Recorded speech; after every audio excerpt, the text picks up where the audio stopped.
Alarmet e rrejshme për bomba nëpër shkollat e Tetovës nuk kanë të ndalur.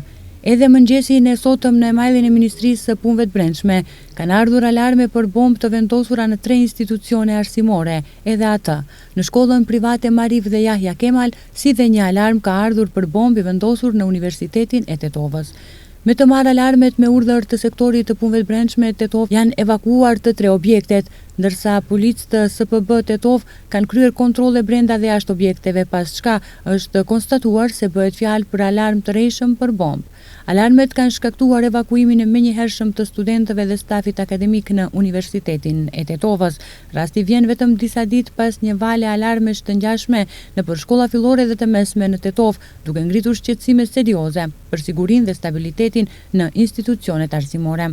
Rasti merr një dimension edhe më të ndjeshëm, për faktin se pas 2 ditësh në UT pritet të qëndrojë për vizitë zyrtare presidenti i Shqipërisë Bajram Begaj. Edhe pse autoritetet nuk kanë lidhur zyrtarisht këto ngjarje, vizita e një presidenti të një shteti tjetër në një objekt ku ka lajmërim për mjete shpërthyese ngel për të dëshiruar. Këto lajmërime të njëpasnjëshme po sfidojnë gatishmërinë e institucioneve për të garantuar siguri maksimale.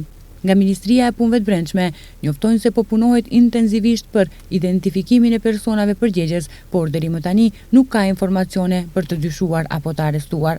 Megjithatë, fakti që alarmet e rrejshme po përsëriten për disa ditë me radhë, pas një rezultat konkret nga hetimet, ngre shqetësime serioze për efikasitetin institucional. Opinioni publik pret përgjegjësi dhe transparencë më të madhe, sidomos nga Ministria e Punëve të Brendshme, e cila ka për detyrë garantimin e rendit dhe sigurisë.